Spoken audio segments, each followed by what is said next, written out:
Salam ekspor.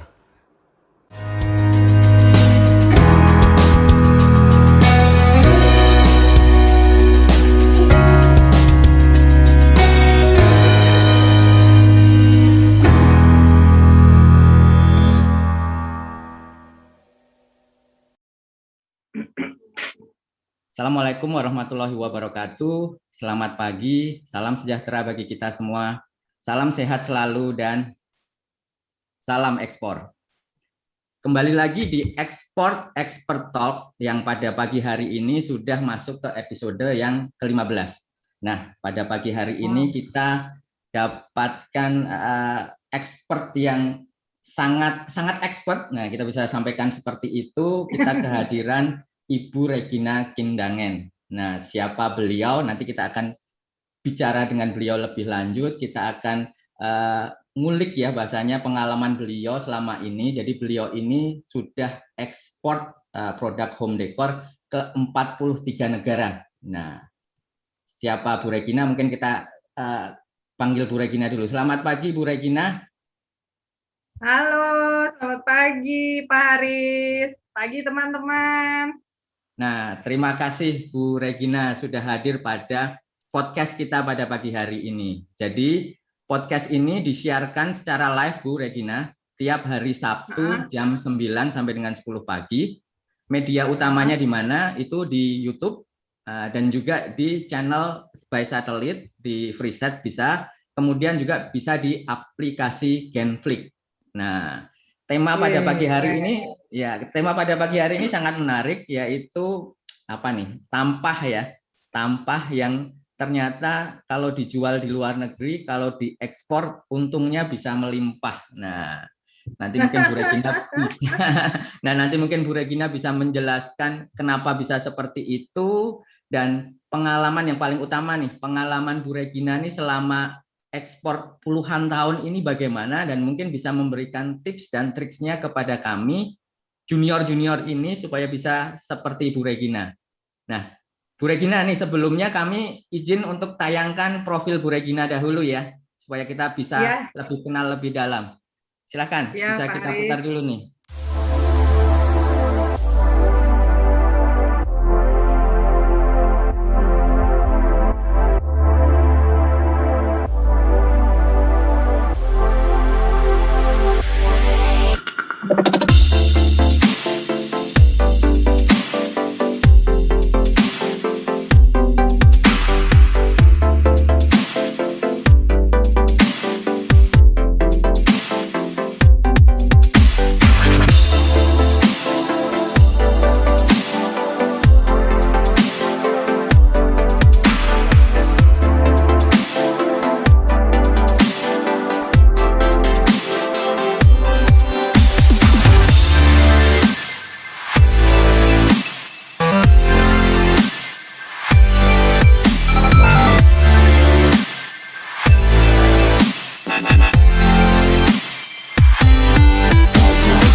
Mute Pak. Bapak masih mute. Luar biasa nih Bu Regina profilnya. Benar-benar expert nih Bu Regina nih kita. Nah, kita sangat bangga bisa kehadiran Bu Regina di sini. Mungkin Bu Regina bisa sampaikan nih. Tadi kan sudah kita lihat profilnya by video, mungkin bisa ceritakan mengenai siapa ini Bu Regina bagi teman-teman yang belum tahu ya. Dan mungkin Bu Regina di channel ini kita panggil pemirsanya, viewersnya kerabat desa, Bu. Jadi Kerabat memang desa. kita memberikan penyemangat kepada masyarakat Indonesia yang sebagian besar memang ada di desa nih saat ini, bahwa ekspor itu menjadi keharusan karena sekarang kan sudah dunianya sudah global, batas itu sudah bisa dibilang hampir tidak ada, Bu. Jadi kalau kita tidak siap menyerang keluar, ya nanti kita akan diserang. Nah, mungkin Bu Regina bisa memberikan penyemangat kepada kami, memberikan expertise-nya kepada kami mengenai ekspor itu bagaimana? Monggo Bu Regina, silakan. Baik, terima kasih banyak Pak Haris sudah mengundang saya hari ini. Merasa sangat bahagia, merasa terhormat, dan merasa gembira banget. Ini hari yang udah saya tunggu-tunggu semenjak Pak Haris mengkontak saya beberapa minggu yang lalu. Saya mengapresiasi semua yang sudah dikerjakan oleh Pak Haris dan teman-teman dari TV Desa, dan semoga ini membuat Indonesia menjadi lebih bergerak maju, dan negara kita tidak hanya menjadi pasar dari para pelaku usaha dari luar negeri, tapi juga Indonesia harus menjadi titik kumpul dari seluruh UKM yang terbaik di dunia, sehingga seluruh dunia nanti bisa belajar pada Indonesia bagaimana kok penduduk yang begini banyak bisa mempunyai semangat untuk punya usaha. Saya mau ucapkan selamat pagi kepada seluruh kerabat desa yang ada. Apa kabar? Salam sehat. Assalamualaikum warahmatullahi wabarakatuh. Salam sejahtera. Om Swastiastu, Namo Buddhaya, salam kebajikan. Salam ekspor. Salam ekspor. Baik, Bapak dan Ibu, tadi udah sedikit mendapatkan kilas mengenai siapa saya. Pak Haris minta saya cerita lagi siapa sih saya. Nah, oke. Saya memiliki perusahaan yang namanya Nancy Craftco. Nancy Craftco adalah satu perusahaan yang bergerak sejak tahun 1981 kami menjadi PT. Jadi sebelum menjadi PT, kami juga mendirikan perusahaannya masih dalam bentuk perseorangan ya. Jadi sebelum kami menjadi PT juga kami coba-coba perseorangan dulu, setelah yakin dan penjajakannya setelah mapan, modal terkumpul, baru kami jadi PT. Yaitu tahun 81. Nah, semenjak itu kenapa kami berdiri? Sudah berapa? 40 tahun itu berarti Bu Regina? 40 tahun, tahun ini pas 40. Betul. Nah, kenapa kok kami bisa mengambil home decor sebagai produk kami? Karena awal mulanya justru pasar yang menggoda. Ada godaan, Pak. Ada godaan, ada permintaan dalam bentuk permintaan dari beberapa sahabat baik yang berada di luar negeri. Mereka memberikan dorongan, memberikan semangat, dan berkata, bisa nggak kalian buatkan saya produk ini? Jadi mereka datang dari luar negeri, ketemu dengan kami di Indonesia, mereka sengaja jinjing beberapa produk, terus tunjukkan pada kami, bisa nggak kalian bantu kita untuk bikin ini? Itu sesuatu yang mengejutkan ya, karena kami tidak mempunyai latar belakang bisa melayani ekspor, dan juga hanya berdasarkan kepercayaan saja mereka bertanya seperti itu. Tapi kalau mau dipikir-pikir sebenarnya pertanyaan-pertanyaan seperti itu kan hampir setiap hari ya kita hadapi. Cuman pada saat itu kami menjawabnya dengan positif, artinya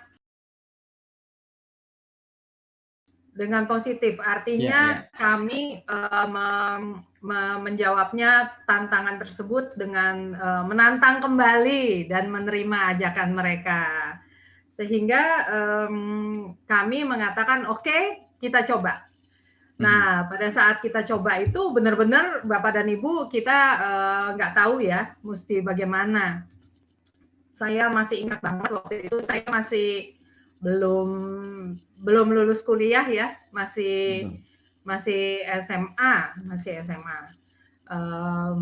Lalu godaan tersebut kita terima sehingga kami rame-rame satu keluarga berusaha supaya hal itu bisa menjadi usaha yang baik buat kami.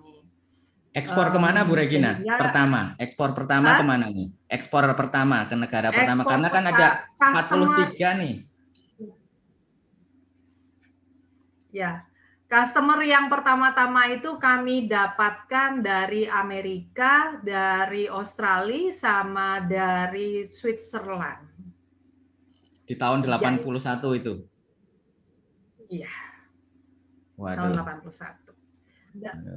Dan lucunya dari tahun 81 itu 3 customer kami pertama itu sampai sekarang masih jadi customer atau menjadi teman.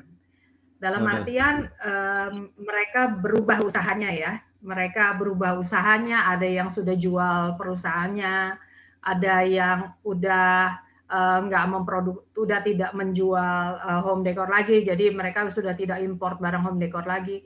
Tapi kalau ketemu kita ngobrol, kita ngopi, kita makan dan lain sebagainya. Jadi kami bersyukur pada Tuhan memberikan kami seperti kepercayaan dari teman-teman yang ada di luar negeri, sehingga mereka percaya pada kami, malahan sampai sekarang pun tetap jalinan tersebut, silaturahmi tetap berjalan. Gitu, jadi Pak, memang betul ya, kuncinya memang salah satunya silaturahmi ya Bu Regina ya. Ya. Nah, betul. Betul banget itu. Dan Indonesia pinter loh untuk bersilaturahmi. Orang Indonesia itu pintar untuk bersilaturahmi. Jadi ramah tamah, senyum, dan selalu memberikan salam, itu salah satu yang penting ya. Dan yang kedua adalah kepercayaan. Enggak cuma silaturahmi. Kalau silaturahmi doang kan nanti orang pikir lip service aja, kamu janji-janji doang gitu ya. Tapi memang benar-benar menjaga kepercayaan. Ya, betul. Jadi yang kita lakukan ini sebetulnya salah satu bentuk silaturahmi, Bu Regina. Silaturahmi kepada expert Bu Regina dan kami yang mau belajar supaya bisa seperti Bu Regina. Nah, tadi disampaikan nih, 43 negara. Saya sih sebetulnya ngomongin negaranya satu-satu, saya kayaknya ngitung nggak sampai 43 nih, Bu Regina. Nah, mungkin Bu Regina bisa kasih info nih, negara apa, kalau tadi Amerika, Australia, itu mungkin kita paham ya, sudah tahu ya, familiar lah. Negara yang mungkin kita nggak pernah dengar dan produk Bu Regina sudah sampai ke sana tuh apa, Bu? Kira-kira negara apa nih?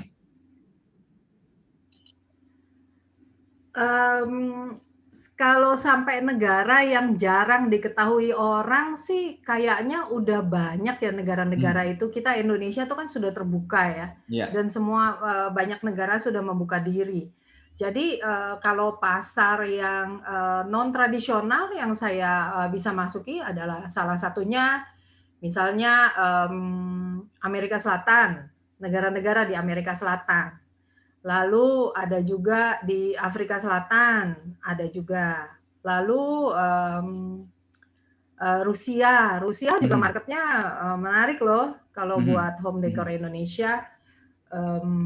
Jadi banyak sekali Pak, banyak banget negara-negaranya. Tapi yang paling mudah untuk kerabat desa untuk mencoba akses pasar internasional itu paling mudah, paling deket deh, Singapura.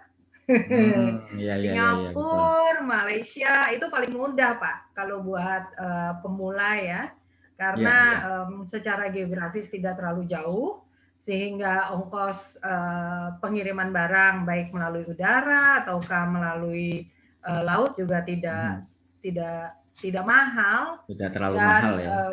Selera mereka mudah sekali kita mendeteksinya ya, apalagi kalau makanan dan minuman kan nggak terlalu jauh beda ya sama selera kita. Dan tentunya ada juga yang namanya desain dan lain-lain, gitu Pak Haris. Ya. Nah ini karena pemirsa kita, viewers kita, tadi masyarakat pada umumnya ya Bu, masyarakat Indonesia secara luas dan sebagian besar memang di desa. Nah tema kita ini kan cukup menarik nih Bu. Jadi tampah nih yang cukup viral nih beberapa minggu, beberapa bulan belakangan ini ternyata ada tampah yang kalau di desa itu dibuat hanya sebagai gerabah, tetapi lagi viral nih bisa dijual ini di Amerika ini bisa dijual dengan harga hampir 4 juta rupiah kalau dirupiahkan ya atau 299 US dollars. Nah, kita ingin tahu nih itu kenapa bisa seperti itu dan ini Bu Regina memang bergeraknya kan di home decor ya. Emang memungkinkan Bu seperti itu? Ini karena supaya memberi penyemangat nih. Nanti mungkin habis ini gerabah-gerabahnya bakalan dibersihin mau dijual nih dari kerabat desa nih. Bisa kasih informasi Bu ke kami nih Bu. Ya, ya, oke. Bapak dan Ibu kerabat desa, kita berada di dalam masa dunia ini sedang mencari sesuatu yang baru, seluruh dunia. Selera desain, selera pangsa pasar kita tuh mencari sesuatu yang berbeda. Jadi membuat satu hobi atau memiliki satu produk yang menarik atau mencari tempat rekreasi yang out of the box misalnya, itu menjadi sesuatu yang sekarang banyak dicari orang. Jadi tampah itu yang kalau di pasar, kemarin saya tanya sama mbak saya, kalau di Jakarta tuh tampah berapa ya satu? Mereka bilang bangsa 15 sampai 50.000 lah. Lah kalau di desa lebih murah lagi pasti. Kok bisa-bisanya menjadi $299? Nah, saya juga lihat ada kalau di dalam Indonesia sendiri ada yang namanya tanaman-tanaman sekarang. Tanaman-tanaman, orang punya taman beberapa pot ditukernya sama rumah. Orang punya tanaman beberapa pot ditukarnya dengan mobil. Lah, itu tanaman kalau kita lihat dari zaman nenek dan kakek kita itu mah banyak sekali di pinggir jalan yang orang malah kalau mau pasang di dalam rumah malu ya. Karena mereka bilang ini mah banyak di pinggir jalan, kita taruh di rumah, masukin dalam kamar, beli yang lain deh yang lebih bagus gitu. Tapi justru seperti itu yang sekarang harganya fantastis dan wah. Itu melihat fenomenal dari mode-mode, dari gaya hidup orang yang berubah-berubah, Pak Haris. Sehingga sesuatu yang back to nature, sesuatu yang mempunyai nilai tradisional tinggi, dan tentunya sesuatu yang mempunyai kualitas yang tinggi. Lalu yang penting juga kita harus memberikan storytelling yang bagus terhadap produk kita.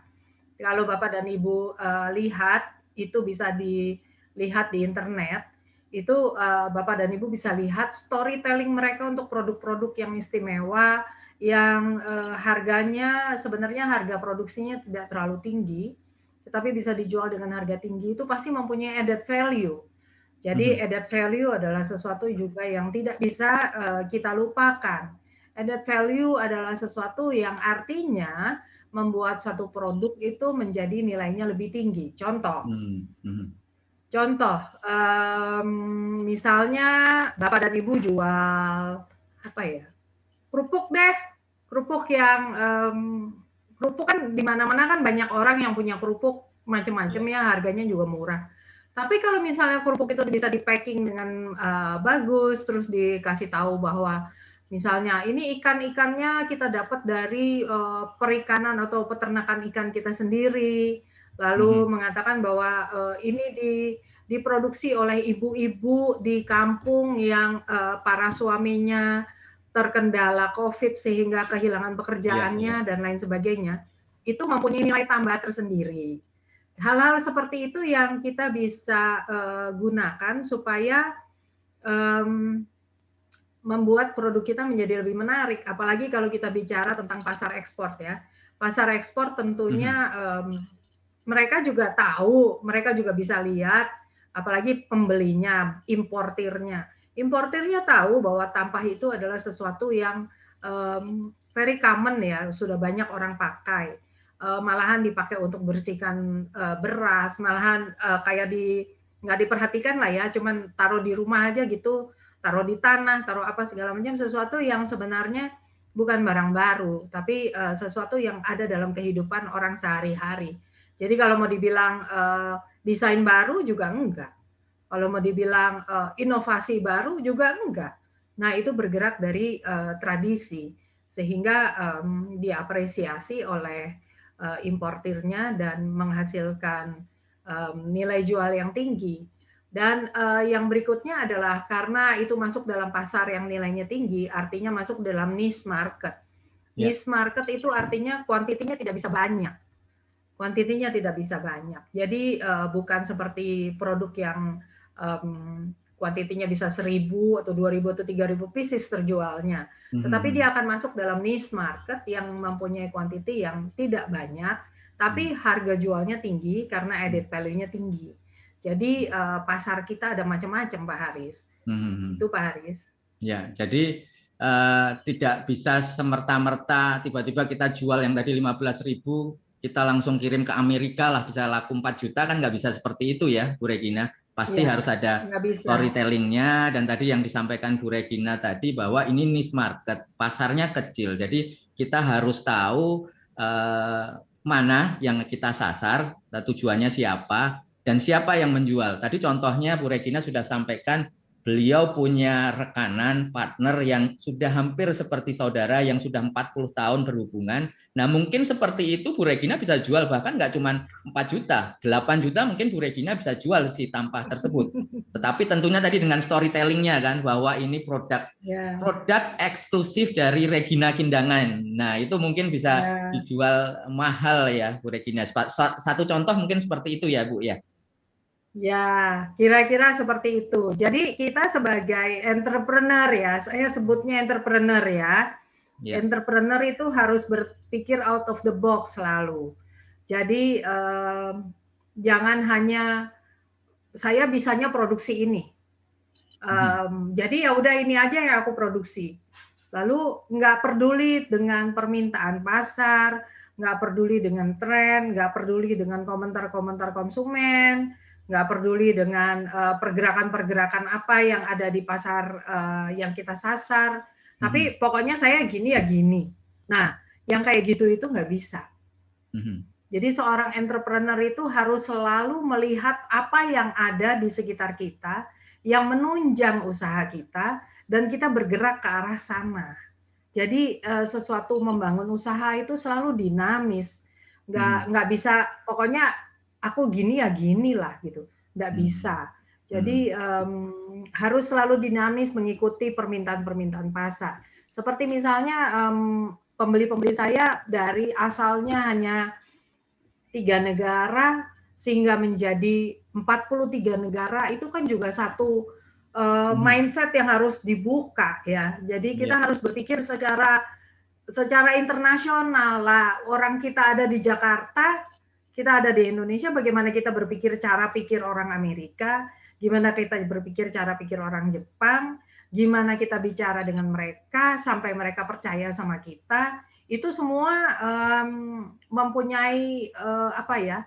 Itu adalah tuntutan ya Pak. Kalau kita udah mau bilang kita mau mengembangkan usaha kita, itu adalah satu tuntutan yang mau nggak mau harus kita hadapi, dan kita harus apa ya? Harus berjuang, harus merubah mindset kita, membuka diri dan lain sebagainya, sehingga pada saat kita mulai produk kita seperti ini, setelah kita berjalan dengan melakukan riset pasar, dengan melakukan segala macam hal yang diperlukan, ternyata produk kita akan bergerak menuju hal-hal yang baru yang kita nggak sangka.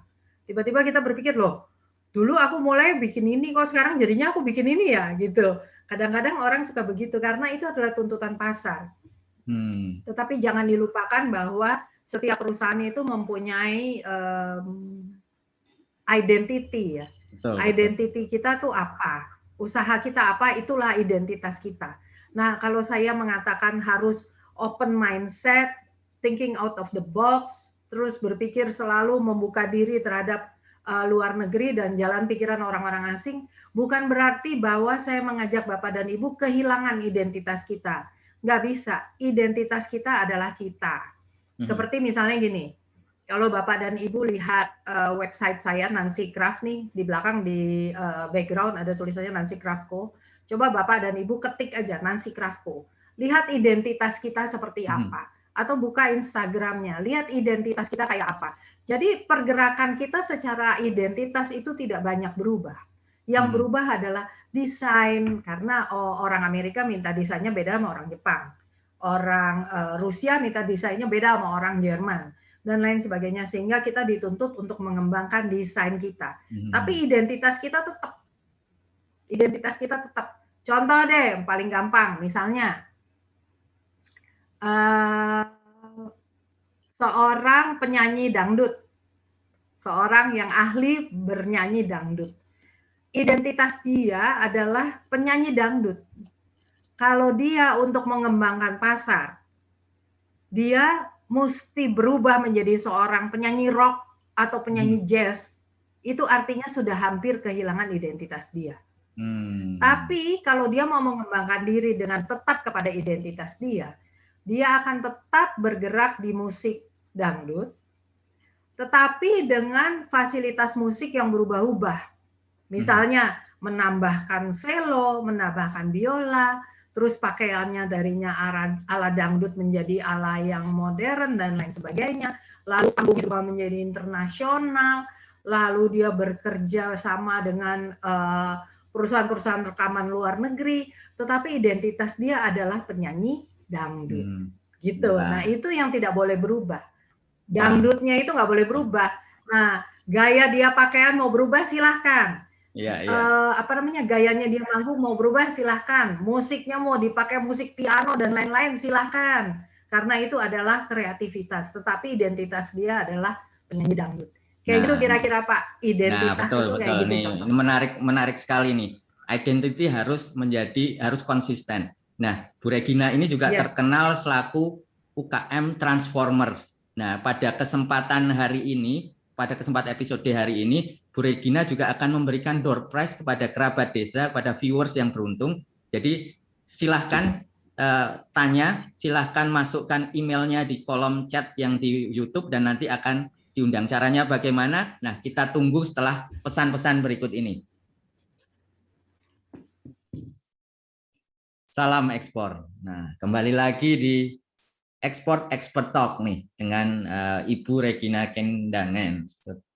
Beliau adalah eksportir home decor yang sudah kirim ke 43 negara. Nah, kita ke sesi 2 nih, Bu Regina. Jadi tadi sudah di sesi pertama Bu Regina sampaikan mengenai secara umum lah, Bu Regina sudah ekspor kemana saja, dan tadi juga disampaikan sebelum kita jeda iklan bahwa Bu Regina ini juga UKM Transformers. Nah, kita pengen tahu nih, selain tadi disampaikan mengenai produknya Bu Regina sendiri, home decor, dan sudah kirim kemana saja. Nah, kita ingin tahu UKM Transformers. Nah, ini apa nih Bu Regina yang disematkan ke Ibu nih? Silakan Bu. Oke. Iya Pak. Perusahaan saya ini Nancy Craftco kan bergerak dari pengrajin-pengrajin. Jadi beberapa Regina nih, mohon izin nih, kameranya agak kurang turun sedikit biar kelihatan nih, kita ngepas nih. Iya. Agak turun Kak. Iya, betul. Siap. Oke, ya. Jadi begini, karena kami ini bergerak dari desa juga Pak. Waktu kita permulaan mulai bergerak itu dari masyarakat desa juga. Jadi bekerja sama dengan penduduk-penduduk di desa untuk bahu-membahu mencari produk yang bahan bakunya bisa kami pakai. Misalnya memberdayakan eceng gondok yang ada di sungai. Kami bekerja sama dengan masyarakat sekitar sungai untuk memanen eceng gondok yang ternyata lebih banyak trouble-nya, lebih banyak problemnya daripada hasilnya. Karena bikin banjir, bikin sungai tersumbat. Jadi anak-anak mau main juga di sungai juga jadi nggak enak ya, banyak eceng gondoknya. Jadi masyarakat desa waktu itu membawa contoh eceng gondok, lalu kami mengatakan coba diolah. Bagaimana bisa jadi apa? Kalau daunnya sih terlalu gede dan itu terlalu ringkih untuk bisa dianyam. Kalau batangnya kemungkinan bisa. Akhirnya mereka kembali lagi dan mereka mengolah. Itu sekitar tahun 80-an ya, 80-an dan 90 awal. Jadi eceng gondok pada saat itu masih belum menjadi bahan baku seperti sekarang. Tapi karena ada beberapa masyarakat desa yang meminta kami untuk memberdayakan eceng gondok yang lebih banyak masalahnya itu, sehingga akhirnya mendorong mereka untuk menghasilkan bahan baku yang kami bisa pakai untuk produk-produk kami diekspor. Lalu ada juga seperti misalnya pengrajin yang bergerak di bidang anyaman-anyaman pandan dan lain-lain. Jadi kami pada tahun 2012 setelah sekian tahun berekspor dan terus bergerak menemui pengrajin-pengrajin yang ada di sekitar kami, saya terus berpikir apabila kami bisa men-sharingkan ilmu kami sehingga membangun usaha-usaha mereka itu, sehingga akhirnya nanti bisa sebesar kami pada saat kami mulai dulu, itu kan indah sekali ya.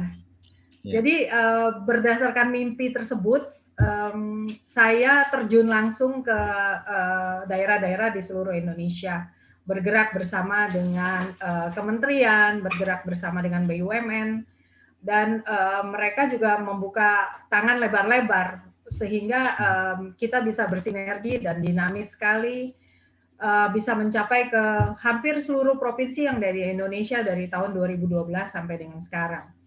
Jadi itu memberikan satu hal yang sangat menarik dan memberikan memberikan kebahagiaan ya Pak, itu nggak bisa dinilai dengan uang gitu ya. Kita bisa berbagi dengan orang-orang lain. Dan istimewanya ada UKM yang menggunakan waktu dan kesempatannya dengan sedemikian seriusnya, sehingga akhirnya mereka mencapai tingkat-tingkat yang luar biasa. Jadi dari mengikuti pelatihan, mengikuti workshop, terus akhirnya mereka bisa mengaplikasikannya di dalam usaha mereka, sehingga akhirnya mereka mencapai ke negara-negara yang pelan-pelan mereka sudah mulai gapai. Dan itu kalau saya tiap kali kalau ada teman-teman ikutan sama workshop, terus mereka kan setelah workshop kontak-kontakan terus sama saya, Bu, saya gini mesti gimana, Bu, ini saya gitu mesti gimana gitu. Nah itu sebisa mungkin saya selalu reply, saya jawab. Lalu tahu-tahu mereka lapor, kirim foto, Bu, aku dapat PO, Bu, dapat PO untuk ekspor, Bu, barang saya udah sampai di Jepang sekarang. Atau Bu, saya udah mau ke Singapura dapat fasilitas pameran. Atau Bu, saya dapat fasilitas pameran di Dubai gara-gara saya ikut pelajaran Ibu company profile, atau gara-gara saya jadi tahu gimana cara bikin desain produk, saya mengembangkan desain saya, produk saya, sehingga akhirnya saya dapat fasilitasi pameran ke luar negeri. Wah, itu saya lalu mengajak dia untuk berhitung. Coba, selama ini kamu investasikan berapa untuk mengikuti ilmu-ilmu yang saya berikan? Nggak ada artinya, Bu, compare sama dibandingkan dengan apa yang saya dapatkan sekarang, dia bilang begitu. Nah, jadi saya memberikan dia selalu semangat gitu loh, Pak. Nah, jadi memang kita kalau mau belajar ada dua cara, Pak. Belajar dari pengalaman kita sendiri atau belajar dari pengalaman orang lain. Belajar dari expert ya, Bu ya. Ya, nah kalau kita mau belajar dengan pengalaman kita sendiri berarti jatuh bangun kan kita kejeblos sendiri ya Pak. Tapi kalau kita bisa belajar dari pengalaman orang lain, kita jadi tahu, oh ya ternyata kalau begini tuh kasus seperti ini hadapinya seperti ini. Ternyata supaya kita tidak terpuruk dalam satu transaksi order misalnya, kita harus mempunyai kontrak dagang yang baik, atau kita harus bernegosiasi yang baik. Tapi seperti Pak Haris bilang, harus belajar dari orang yang memang benar-benar expert. Karena kalau enggak, orang yang nggak tahu atau tahu hanya sedikit, terus kita gantungkan diri kita ke sana, ya jadi berat gitu loh. Berat buat semua. Jadi saya ingin mendorong untuk para pendamping-pendamping yang sudah banyak berada di seluruh Indonesia, ayo gali terus ilmu-ilmu kita supaya kita juga bisa menjadi orang-orang yang menjadi expert, yang bisa membantu lebih banyak orang, dan bantuan kita tuh betul-betul bisa bermanfaat buat banyak orang. Itu makanya jadi orang banyak mengatakan, oh Ibu Regina nih UKM transformer, karena asalnya begini terus tiba-tiba dengan waktu berjalan mencapai ke sesuatu yang lebih baik lagi. Gitu kira-kira seperti itu, Pak. Ya, siap. Jadi ini yang kita lakukan sebetulnya Bu Regina. Saya bukan expert di sini. Saya mengundang expert yang kebetulan mau sharing kepada rekan-rekan semua, kepada kerabat desa, kepada junior-juniornya, supaya bisa tadi disampaikan oleh Bu Regina, bisa nantinya bisa berkembang dan sukses seperti Bu Regina. Jadi mungkin kembali lagi kami sampaikan kepada viewers kerabat desa di sini, Bu Regina ini memang sudah mungkin bisa dibilang menjadi mentor kepada para UKM. Beliau sering bekerja sama dengan kementerian-kementerian, BUMN, mungkin organisasi-organisasi untuk membuat UKM, UMKM naik kelas. Nah, kita tahu acara kita ini Export Talk ini hanya 1 jam, hanya setiap hari Sabtu jam 9 sampai dengan 10 pagi. Jadi kita tidak bisa memberikan secara lebih detail ya mengenai apa yang disampaikan tips dan triksnya oleh Bu Regina. Tetapi nanti Bu Regina tadi sudah sampaikan berkenan memberikan informasinya, ilmunya lebih lanjut, bisa kontak ke Bu Regina, dan salah satunya kita ada door prize ya Bu Regina, nanti bisa diberikan kepada pemirsa yang beruntung. Nah, nanti kita akan kirim link door prize-nya melalui email. Nah, ini Bu Regina bisa sampaikan bahwa setiap hari apa nih Bu Regina nih punya ada pelatihan? Nah, pelatihan saya belum bisa rutin kayak Pak Haris nih. Oh. Pak Haris saya apresiasi, rutin banget setiap hari Sabtu ya Pak. Nah, saya kebetulan ada kelas minggu depan, Pak. Ada kelas minggu depan itu khusus untuk membuat company profile dan membuat katalog. Kenapa saya mengkhususkan teman-teman, mengundang teman-teman kerabat desa dan seluruh UKM seluruh Indonesia untuk mengetahui cara membuat company profile dan cara membuat katalog yang baik dan benar. Karena apa?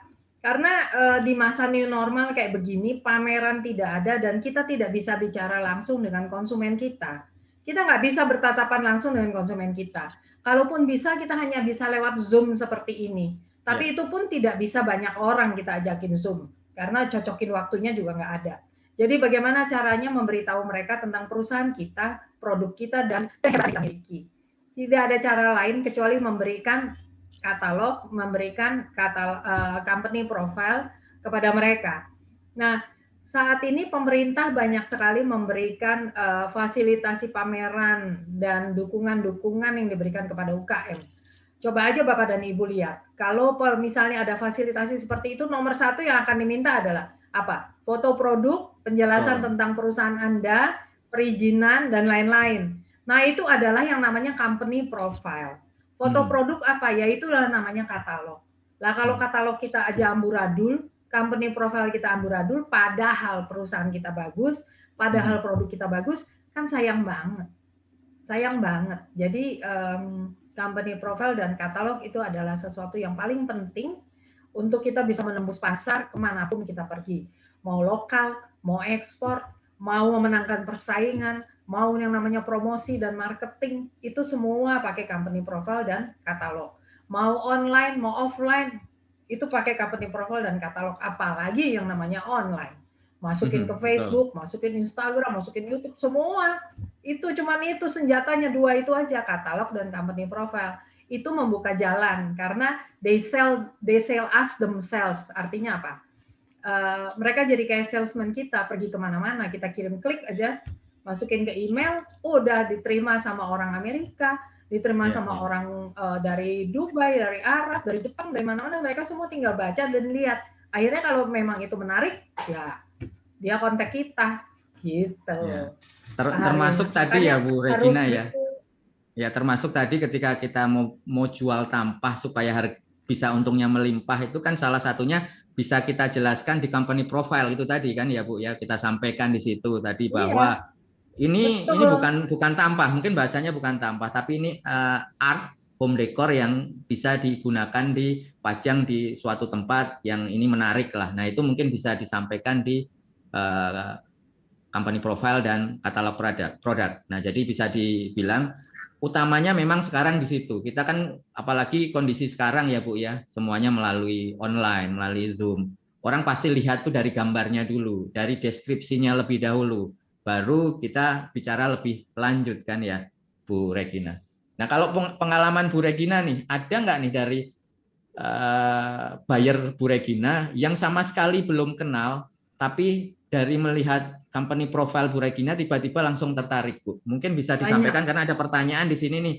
Cara mencari dari Mbak Fani, cara mencari produk yang paling diminati suatu negara itu dari mana? Nah, itu mungkin bisa disampaikan Bu Regina. Nah, saya sering banget mendapatkan pertanyaan seperti ini dari teman-teman yang pemula, Pak. Tapi saya dan Pak Haris tahu jawabannya. Pak Haris ini memang, Pak Haris jangan bilang Pak Haris bukan expert lah. Tadi beberapa menit yang lalu Pak Haris berkata Pak Haris bukan expert. Enggak, Pak Haris ini guru saya. Pak Haris ini seorang yang luar biasa, Bapak dan Ibu. Selalu berdiri di belakang layar, tapi mendorong semua UKM seluruh Indonesia. Pak Haris ini guru saya. Saya banyak belajar dari Pak Haris. Saya seperti Nokia, jadi, Bu. Dulu kan ada namanya Nokia, connecting people. Saya connecting di expert saja lah di sini. Iya, Pak. Iya. Jadi pertanyaan-pertanyaan seperti yang tadi barusan disampaikan itu saya sering sekali dapat dari berbagai macam teman-teman yang masih baru pemula misalnya. Tapi semua kembali lagi kepada diri kita masing-masing. Jangan mencari apa yang pengen dibeliin orang. No, kita harus berangkat dari diri kita sendiri. Kita nih kapasitasnya bisa apa? Kita punya resources atau kita punya sumber daya untuk produk-produk apa? Misalnya sekeliling kita banyak yang namanya hasil perkebunan. Jagung, beras, palawija, atau daerah sekitar kita banyak yang menghasilkan susu atau menghasilkan anyaman-anyaman atau menghasilkan pakaian jadi. Jadi jangan mencari apa yang dibutuhkan dunia. Dunia tuh butuh segala macam. Iya. Semua produk diperlukan oleh dunia. Mau makanan, mau minuman, mau pakaian, mau rumah, mau tanaman, semua dibutuhkan oleh masyarakat dunia. Tetapi kita ini mampunya apa? Dan kita identitasnya apa? Mulai misalnya gini, kalau orang baru mau mulai bikin usaha, hobi kita apa? Hobi, kalau pekerjaan yang kita lakukan sesuai dengan hobi biasanya lebih enteng ya, lebih seneng gitu. Lalu yang kedua, pendidikan kita apa? Pengalaman kita apa? Dan apakah kita dikelilingi oleh sumber daya yang bisa menunjang kita? Misalnya, saya punya kakak yang lagi bekerja di luar negeri. Nah, itu bisa salah satu jadi pintu masuk dari produk-produk yang ingin kita kirim. Lalu misalnya, oh iya saya punya teman baik bekerja di pertokoan misalnya. Nah, itu bisa sebagai salah satu pintu masuk untuk kita bicara dengan mereka. Apa sih yang bisa kita lakukan? Jadi produk itu kembali kepada diri kita sendiri dan kita lihat sekitar kita tuh mampunya apa. Nah, setelah kita mampunya apa dan kita punya aksesnya kemana dan kita bisa memproduksi apa, kita ke depannya harus memproduksi. Sekarang kalau seandainya kita masih mau ambil barang orang, sehingga kita menjadi penjual atau menjadi agen, itu boleh saja. Tapi harus berpikir juga ke depannya bagaimana caranya supaya kita bisa mempunyai core bisnis yang lebih kuat. Menjadi seorang agen itu sah. Saya bekerja dengan banyak agen. Itu no problem. Tetapi seorang agen juga terus-terusan dia harus bisa memilih sebenarnya vendor yang baik, supplier yang baik itu yang seperti apa. Nah, mereka tuh harus pandai-pandai untuk melihat. Karena kalau mereka tidak pandai-pandai melihat, nanti kalau ada masalah dengan pembelinya, yang kena kan agennya. Bukan UKM yang ada di belakangnya agen, tapi agennya yang ada di ujung tombak itu nanti dia yang akan bermasalah dengan pembelinya. Jadi buat Bapak dan Ibu yang berprofesi sebagai agen, harus pintar-pintar juga memilih siapa supplier yang mau diajak kerjasama, siapa UKM yang mau diajak kerjasama. Karena agen itu yang mempromosikan barang-barangnya UKM. Agen itu yang membuka pasar, menebarkan semua info tentang produk tersebut. Nah, kalau udah produk ditebarkan, permintaan masuk, nggak taunya UKM-nya nggak jadi produksi atau UKM-nya mengatakan saya nyerah, terus ya agen bagaimana nasibnya, ya kan? Nah, itu juga harus dipikirkan gitu, jangan sampai menjadi sesuatu yang berbalik menjadi sesuatu yang kurang baik. Jadi sama-sama lah harus bekerja sama, makanya namanya menjaga kepercayaan. Ya, betul. Jadi mungkin sedikit menambahkan apa yang disampaikan oleh expert kita Bu Regina tadi. bahwa sering Bu memang betul menanyakan hal yang sama seperti itu. Jadi malah menanyanya gini, mereka maunya beli apa? Jadi kayak palu gada lah, apa lu mau kita ada kan seperti itu. Nah itu memang betul tidak sustain itu tadi kerabat desa, Bapak dan Ibu sekalian. Kembali lagi di identity kita. Jadi memang pasar itu di dunia ini maunya mau semua gitu, tapi kita nggak bisa semuanya itu kita berikan ke mereka. Jadi harus kembali lagi ke diri kita. Tadi menarik yang disampaikan Bu Regina, hobi kita apa? Nah mungkin Bu Regina di sini hobinya memang awalnya memang di home decor, jadi passionnya sudah ke situ. Jadi apapun di situ pasti kita bisa cari cara supaya home decor itu produk kita itu laku. Tadi bahkan Bu Regina sampaikan, kalau memang jualannya jualan susu, jualan produk makanan dan minuman, ya fokus di situ saja. Jangan ikutan jualan home decor, nanti nggak akan laku. Jadi passion kita di mana, identity kita di mana. Nah, itu yang kita kembangkan ya, Bu Regina ya. Ya, betul. Jadi jangan dengar, oh ini home decor Bu Regina 43 negara. Ya udah saya sekarang bikin usahanya home decor aja. Padahal sekarang dia punya makanan, minuman yang cukup udah mempunyai pasar dan lain sebagainya. Jangan ganti. Tetap aja makanan dan minuman itu, tapi dieksplor dengan ilmu-ilmu bagaimana saya mau buka pasar melalui home decor gitu. Benar Pak Haris. Jadi karena kita kalau tiap kali ganti-ganti haluan nanti nggak nyampe-nyampe ya Pak, belok kanan, belok kiri, balik lagi. Dan bayarnya pun sebenarnya juga tidak mau yang seperti itu kan ya Bu Regina.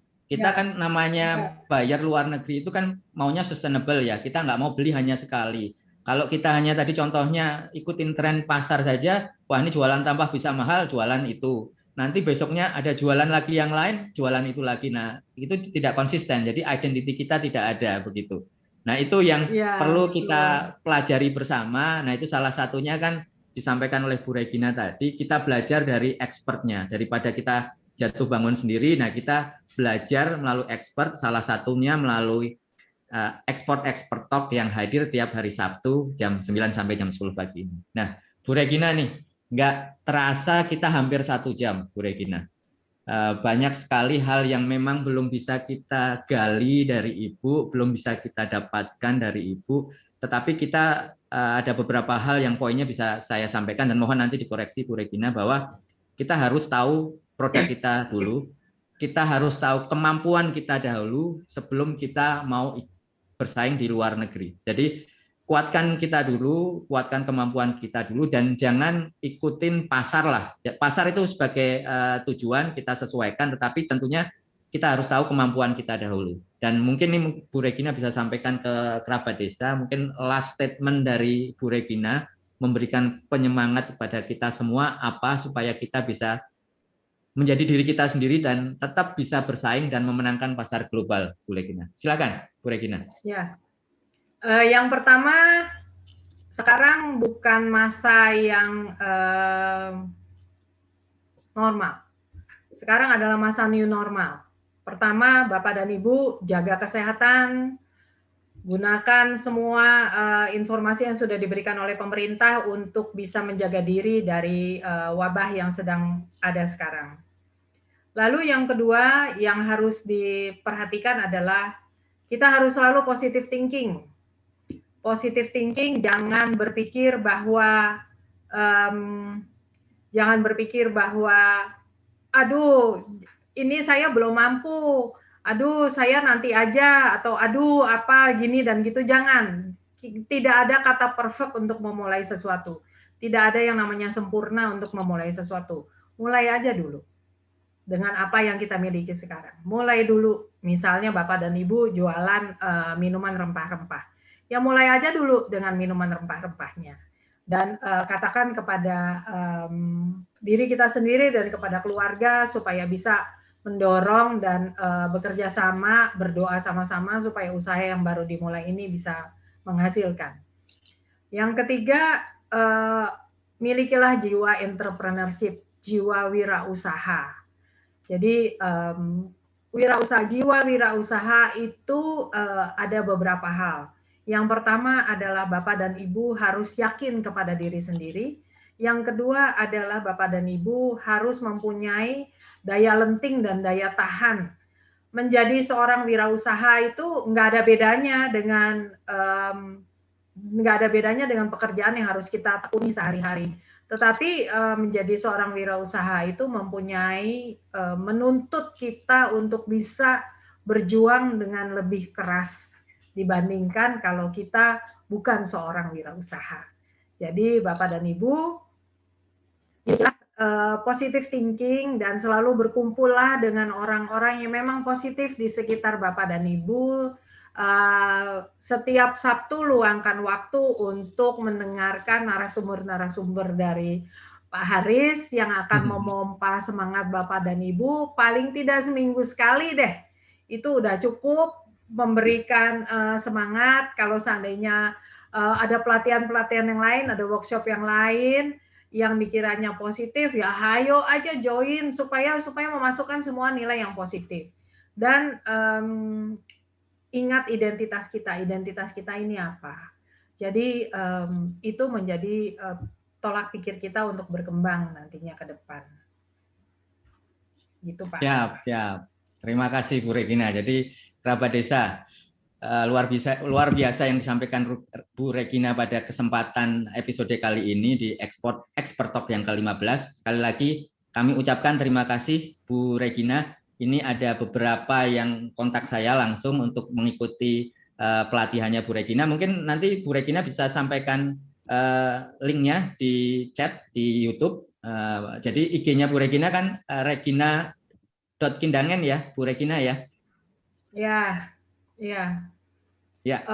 Bisa lihat di situ dan nanti bisa dimasukin di itu kali ya Pak. Di apa tadi Bapak? Description ya, nanti kita sampaikan lewat deskripsi di YouTube. Jadi kerabat desa, channel ini atau acara ini akan di-rerun di channel saya di Expert Indonesia. Jadi Bapak dan Ibu sekalian silahkan, tadi disampaikan oleh Ibu Regina, tetap hadir di acara ini, di podcast mengenai ekspor ini yang akan mengundang expert di bidang ekspor tiap hari Sabtu jam 9 sampai dengan 10 pagi. Nah, sekali lagi Bu Regina, kami ucapkan terima kasih atas kehadiran Bu Regina, atas informasi dan ilmu yang di-share kepada kami semua. Sekali lagi terima kasih, kita tetap jaga kesehatan kerabat desa. Jangan lupa untuk kembali lagi di Expert Talk minggu depan. Tetap semangat, tetap jaga kesehatan, dan salam ekspor. Salam ekspor. Salam ekspor.